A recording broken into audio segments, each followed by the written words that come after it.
48 hours po, so we give them until the end of Saturday to remove it. End of the Saturday. So, ibig sabihin, sige, pagbibigyan kita, Sunday morning, hindi ko na makita yung games sa mga e-wallets. Apo, wala na po. Pag may nakikita po ako, i-contempt kita.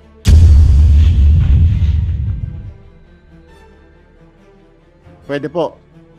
Para malinaw po tayo, hindi yung, sabi nga ni Senator Cayetano, wag mo ninyo biro-biruin ng komite na ito. We have a problem.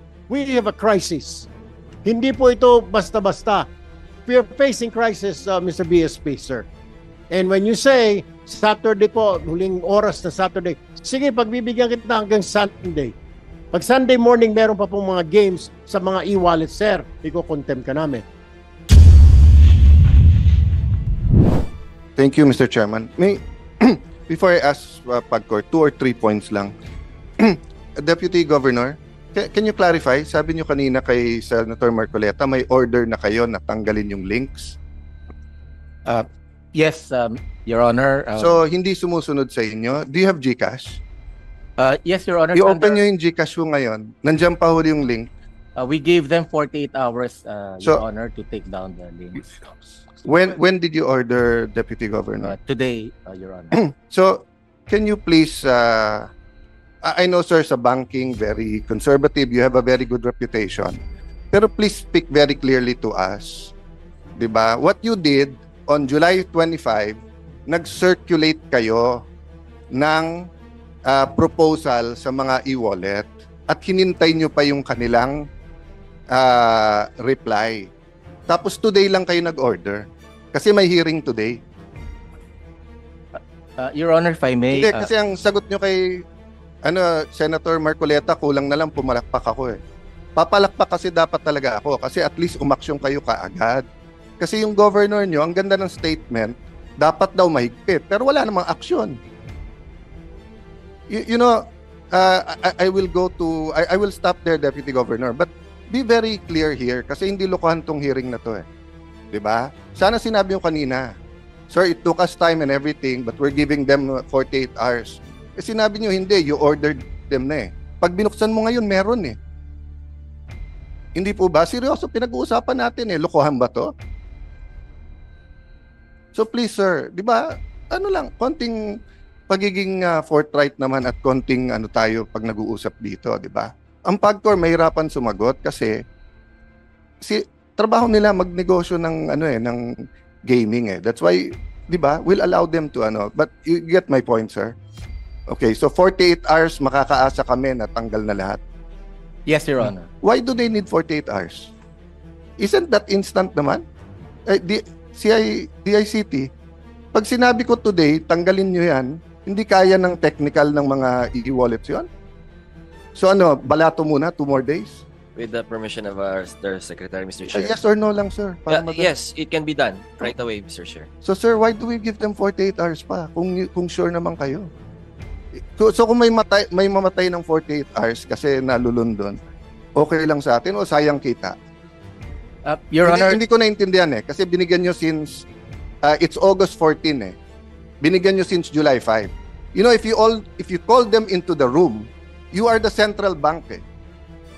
So, I'm sorry, Mr. Chairman, I'm just talking in terms of from the Committee on Banks, di ba? I was briefed. Conservative, these are gentlemen, etc.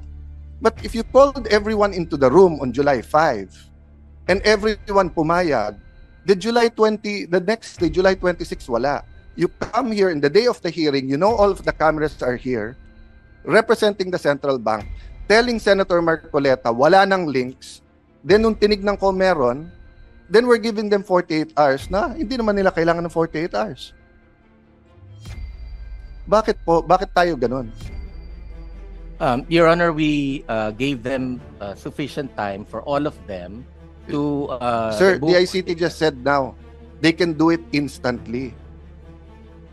Wala kayong technical people sa central bank? Kayo nagre-regulate ng e-wallets eh. Or sayang yung kita nung 2 days? Your Honor, it's because of that reason to give them time to take them down, lahat sila, and also to give adequate or prompt information to the public. So for... Sir, number 1, July 25 pa yung memo nyo. At pumayag sila. So, alam na nila. So, naghahanda na sila. Oh, number 2, the public, sila nga ang biktima eh. Sila ang biktima.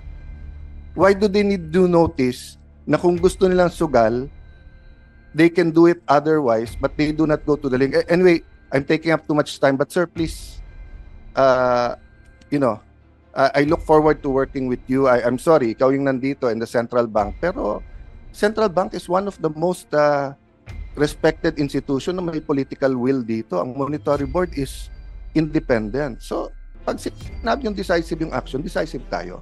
Yeah. Sir, may I move to PAGCOR?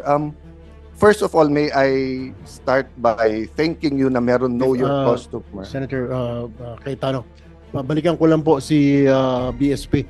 Kailan mo magtatapos itong 48 hours? It starts from today. Kailangan po matatapos. Anong araw po yan? That's 2 days sa Saturday, Your Honor. Sa Saturday. So sa Saturday, in-expect natin na committee na ito na wala ng games dyan sa e-wallet na yan. By end of Saturday. Sa Saturday. Opo. Anong oras po sa Saturday? Umaga, tanghali, gabi? 48 hours po, so we give them until the end of Saturday to release. End of the Saturday. So ibig sabihin, sige, pagbibigyan kita, Sunday morning, hindi ko na makita yung games sa mga e-wallets. Apo, wala na. Pag may nakikita po ako, i-content kita. Pwede po.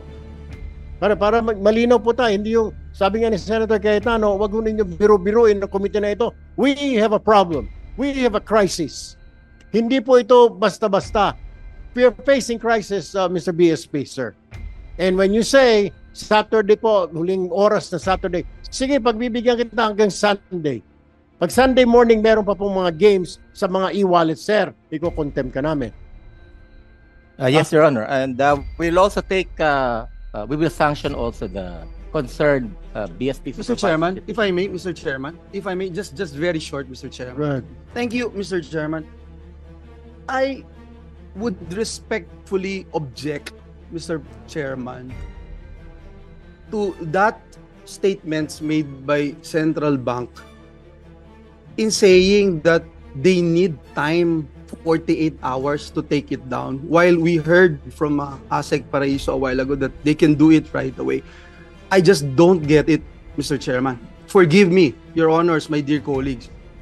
It is not acceptable yung answer bakit kailangan ng 48 hours. We wanted to protect the public eh. Namamatay na nga yung mga tao eh. Numbers don't lie. These facts, these reports, ang dami pang hindi nare-report, Mr. Chairman. Kausap ko lang yung isang governor sa isang probinsya dito sa Pilipinas. Sabi niya, halos araw-araw may nagpapakamatay dito, pare.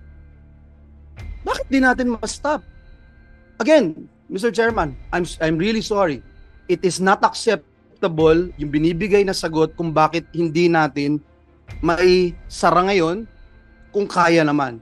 Ngayon, if there's another answer, Mr. Chairman, that would convince this representation na bigyan pa rin ng 24 hours, sige ho, I will agree. But right now, the answers being given to us, Mr. Chairman, hindi ho acceptable. Sorry. Thank you.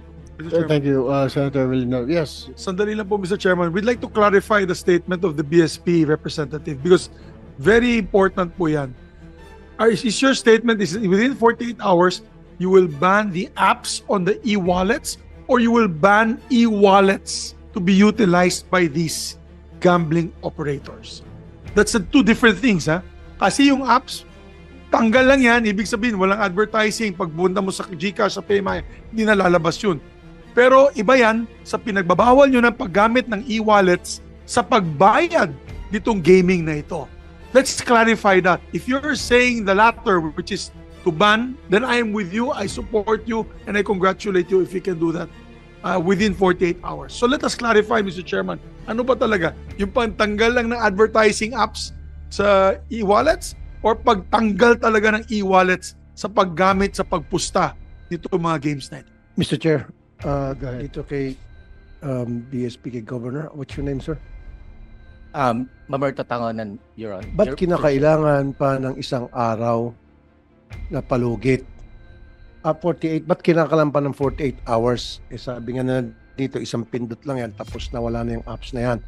Ba't kinakailangan palugit? Para marami pang pwedeng tumaya? Para meron pang mga kukuha ng porsyento sa mga taya na yun?